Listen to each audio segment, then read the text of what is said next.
Gente, olha só, hoje eu estou conversando com essa preta maravilhosa, que é paulistana, mas ela mora na Paraíba, também passeou pela Espanha, onde ela fez toda a formação dela, psicóloga, gente. Olha só, mulher negra. E é interessante, quando ela começou a live, só estou trazendo aqui para o povo que está chegando, viu, Simone? Ela Sim. começa a fazer essa referência e também saudar quem vieram primeiro, né? E engraçado que são pessoas negras, muito importante você trazer toda essa lista de psicólogos e psicólogas negras, né? Porque as nossas referências nos livros, na universidade, não traz os nossos, né? Você vê que muitas vezes vão se buscar na África. E com certeza, infelizmente a gente não tem notícias, porque nos livros não conta essas histórias, né? Os primeiros psicólogos, analistas, com certeza, vou falar sem medo de errar, foram os negros e as negras. Sem medo de errar, viu, Sumaya? Porque a gente Matemática. sabe. Pois é, tá aí, né? Que a gente pode falar isso. Mas é importante quando você chega e traz esses, né? Esses primeiros, porque aí a gente começa a ter consciência que tem outros, né? Antes de estar falando com você, que é uma pessoa pública, né? Também uma psicóloga formada de militância, de movimento, você traz outras pessoas para a gente também ter essa consciência. E aí você fala nas as constelações familiares, são várias, é uma linha, a constelação familiar a gente pode entender várias ou simplesmente uma forma de fazer a constelação familiar. Eu queria que você explicasse. São várias. Tem várias formas, várias ferramentas, né? Tem com Sim, boneco, com figuras, com papel, né? Com pessoas, que é o mais tradicional, né? Então as pessoas, elas são representantes, né? De um conflito, de um problema que a pessoa vai constelar. A gente diz, vou abrir sim, uma constelação, tá? Esse é o termo, é a frase que a gente utiliza. Então, quando eu abro uma constelação, eu só posso abrir, eu só posso constelar um tema, tá? E aí, só depois de 20, 25 dias, né, você constela outro. Não é legal você estar constelando toda semana, porque você precisa desse tempo de elaboração, né? De toda aquela informação que surge através da constelação, tá? Mas é muito interessante. Quando você quiser, a gente pode muito fazer, interessante. né? Porque Sim, com faz certeza. bem. E também uma ferramenta acessível, né? Que eu acho que todas as pessoas podem procurar, né? Porque isso tem que ser com uma pessoa especializada, tem que ser com alguém que, de preferência, psicólogos não, né? Mas que entenda o que está fazendo, né? E Com certeza aí, que tem uma formação, né? Uma formação sim, acreditada, né, por algum instituto, né? A gente aqui em Pernambuco a gente tem o Instituto Constelar, né? Aqui em João Pessoa a gente tem tem vários, né?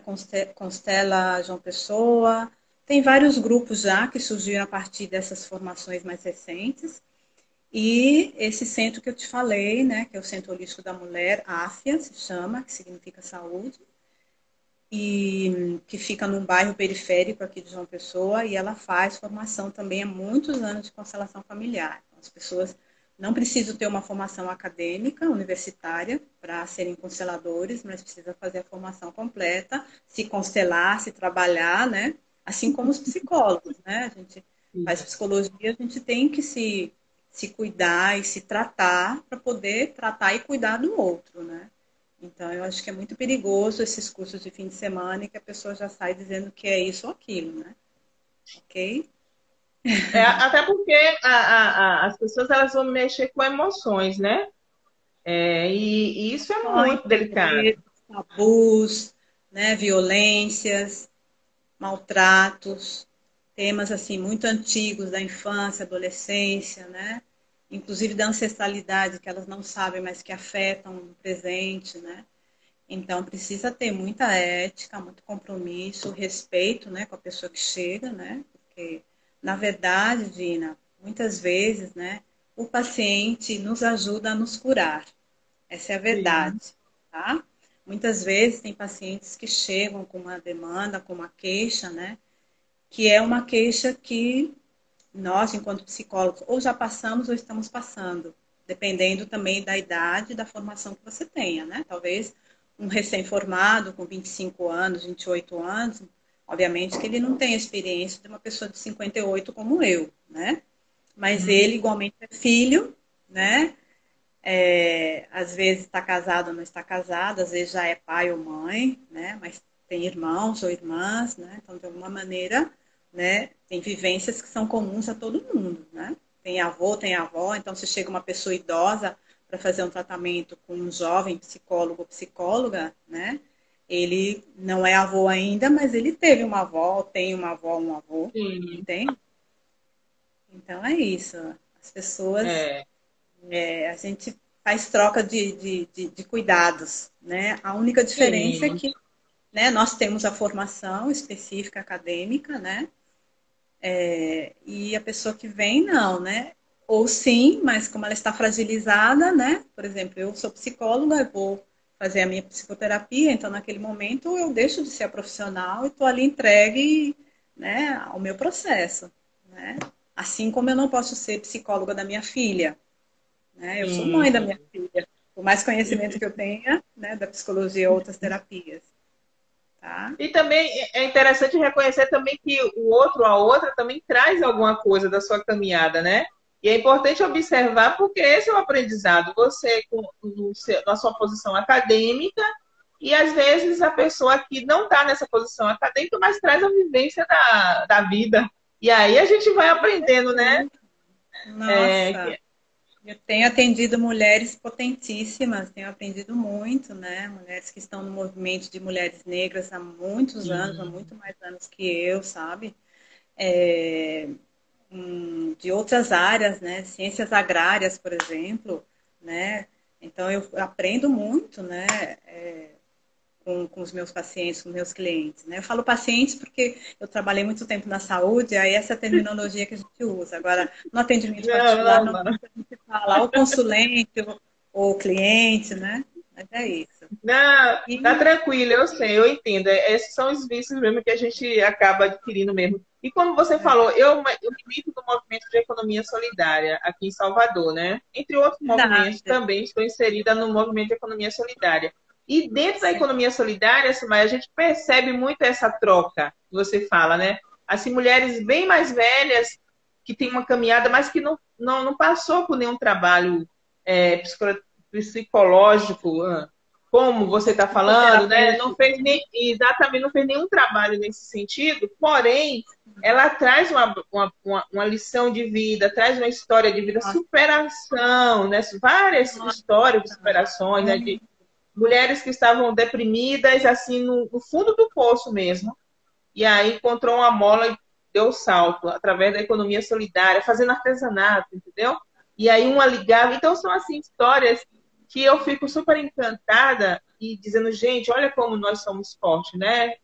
As mulheres, e no geral, mulheres negras, mulheres brancas, mulheres indígenas, mas na sua maioria, dentro do movimento de economia solidária, está mais as mulheres negras, né? Porque muitas vezes vão se ocupando de pequenas atividades para sustentar a casa e acaba criando uma rede.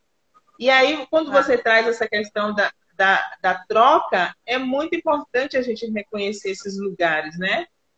E a psicologia, sem a dúvida. psicoterapia fala muito disso, né? Reconhecer esses espaços também, né? De aprendizado, também de saúde. Hum. E na abordagem humanista, né, na terapia Gestalt, o psicólogo ou terapeuta Gestalt, que também não necessariamente tem que ser psicólogo, né? Eu me autodenomino psicoterapeuta Gestalt porque eu sou psicóloga. Se eu não fosse, eu Sim. simplesmente diria que eu sou terapeuta Gestalt, tá?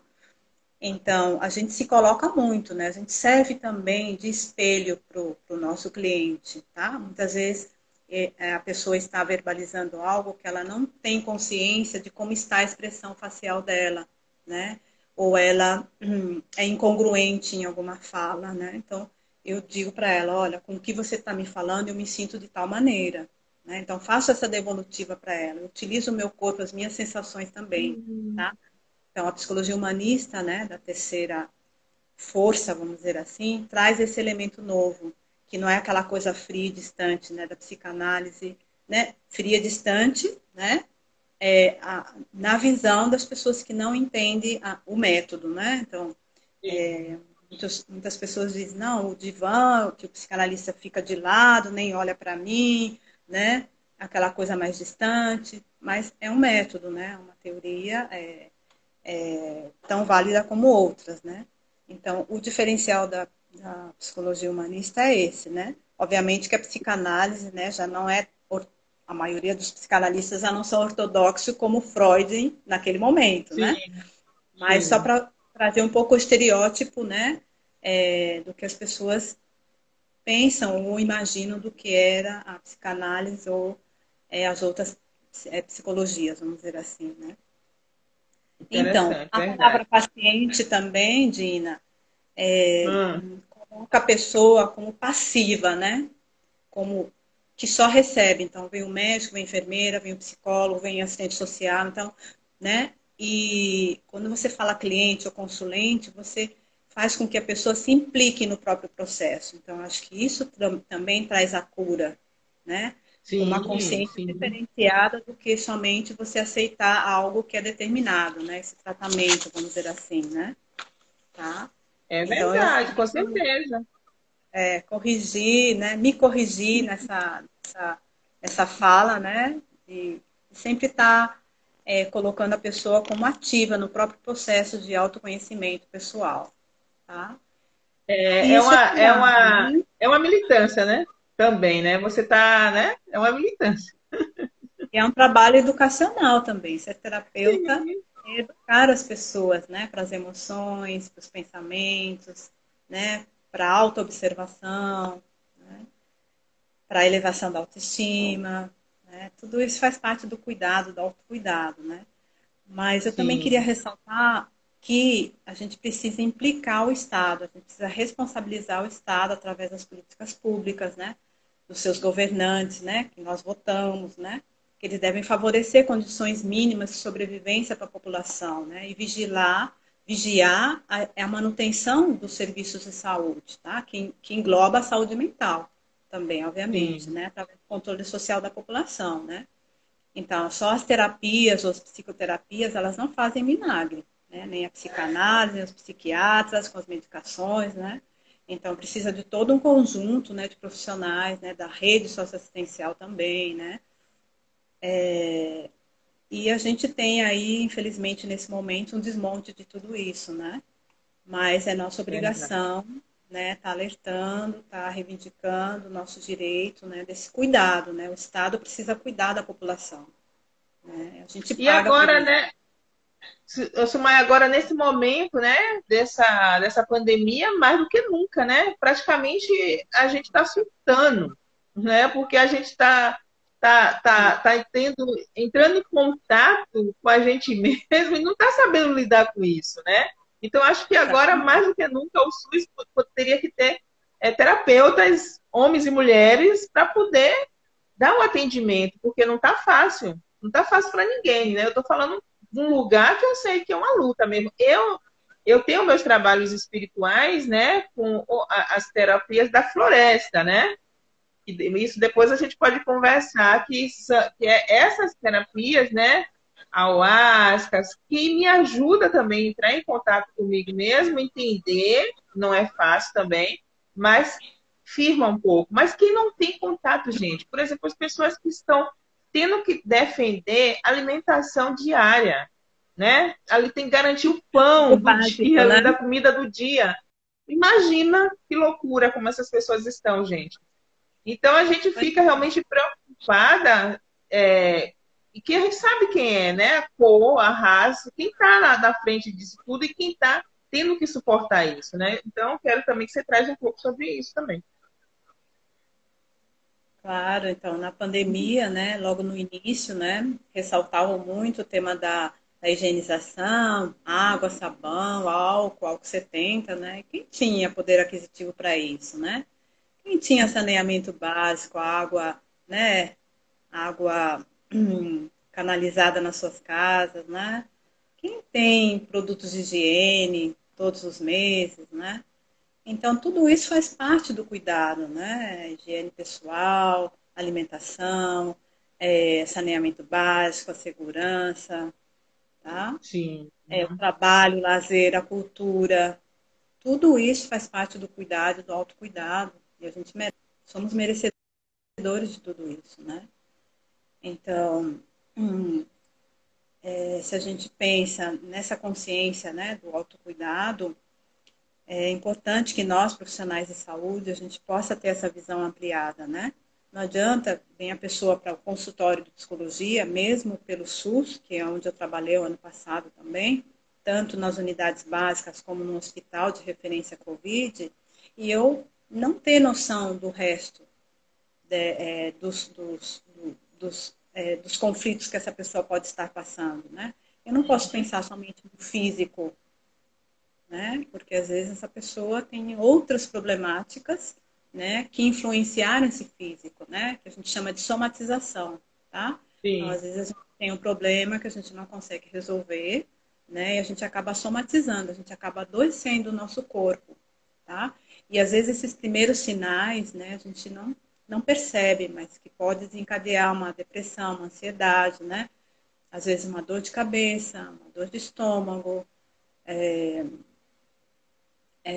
tontura, angústia, falta de ar, Sim. né? Tudo isso são sintomas, né? De ansiedade, ou de possível gastrite, úlceras, né? Tudo isso talvez, né? Problemas que a pessoa não está conseguindo lidar, né? Então é preciso estar atento a esses pequenos sinais, né? Para que a pessoa não chegue a desenvolver um transtorno realmente Sim. ansioso ou depressivo, né? E aí eu gostaria de fazer algumas perguntas, né, para você, não precisa responder, mas para as pessoas que estão nos ouvindo, né? Então, Sim. quando eu penso para quê ou por quê, né, eu preciso desse autocuidado, né, comigo mesmo, tá? Então, essa é uma das perguntas, né? Quais são as dificuldades que nós encontramos no nosso dia a dia, nas nossas existências, que nos impede da gente se cuidar, né? Como eu me amo, né? Como eu administro o meu tempo, as minhas emoções. Eu me sinto merecedora ou não desse autocuidado. Esse cuidado pode ser prazeroso, não pode ser, né? Como eu observo o meu corpo, não só o corpo físico, mas meu corpo mental, meu corpo espiritual, né? E quais são os sinais que eles me dão, né? E como estão as minhas relações interpessoais, né? A gente sabe que na pandemia, né? Tem uma camada da população que diz, ah, que maravilhoso, que agora eu estou em casa e posso fazer um montão de coisas, estar com a família, tananã, tananã. Mas tem uma parcela da população, uma grande maioria, que a gente sabe, né, que está entre os 56%, né, da população negra, Sim. que a violência de gênero aumentou, né? Tem muitas crianças que não podem estudar porque não tem celular, não tem televisor, não tem acesso à internet, né? Não tem brinquedo suficientes para passar um ano e meio em casa, né? É. Sem ir para a escola, não tem alimentos porque na escola é onde tinha merenda ou almoço, né? Então, pensar tudo isso, né? Eu comecei com relações interpessoais, mas é tão amplo, né? O cuidado e o autocuidado, e o cuidar do outro, né? Então, Sim. tem muitas pessoas que se propõem, né, a ser terapeutas ou terapeutas, psicólogos, psicólogas, né? E cuidar dos outros, mas não se cuidam, né? Então, é contraditório, né? Sim, que tem momentos que a gente não pode, às vezes a economia não permite pagar, né? Agora, cada vez, né, tem mais recursos, né? E o SUS também oferece muito, né? Aqui em João Pessoa a gente tem alguns centros de terapias alternativas maravilhosos, né? Assim, de primeiro mundo mesmo, né? Que tem yoga, que tem constelação familiar, que tem massagem, acupuntura, né? Tudo pelo SUS, né? Mas tem Ah, muita que gente que não tem ótimo. nem a informação de que esse centro existe, entende? É, É uma coisa imagina, né? assim, é, tá lá para a pessoa, então é E às vezes necessário. também até sabe que existe, sim, mas não tem condições de ir até o centro, né? Às vezes Ou não não tem, se acha né? Dinheiro, merecedor, transporte. É. não se acha E merecedor ou aí, na verdade, merecedora. o que você trouxe agora dessas perguntas, né, que você traz para a gente refletir, é importante porque também é o que a pandemia nos convida a gente a refletir, né? A gente também tem também entender o que é essa pandemia, né? Porque coloca a gente nessa condição também da gente olhar para o próximo, né? Porque eu posso dizer, não, eu estou tranquila, estou em casa, eu trabalho em casa, no final do mês meu dinheiro está na conta, entendeu? Então eu posso, mas e quem não está nessas condições que eu estou? Então, a gente precisa também se mobilizar para que todo mundo tenha condições mínimas de sobrevivência, né? Mínimas, né? Eu acho que é uma coisa que também que você fortalece, porque a pandemia convida a gente a fazer essas perguntas para a gente. E você agora traz isso para a gente que está aqui nessa live, né, as pessoas que entraram, né, que eu já agradeço, para a gente fazer essa reflexão, porque a gente precisa militar nessas causas, a gente precisa também falar, né, reivindicar, a gente precisa ter um SUS completo, né, não só remédio, as pessoas não precisam só de remédio, às vezes é só uma conversa com a psicóloga, com a terapeuta, e dá o salto, né? Sim. Olha, Às vezes, Karine Sueli quer saber como chama o centro, Sumara.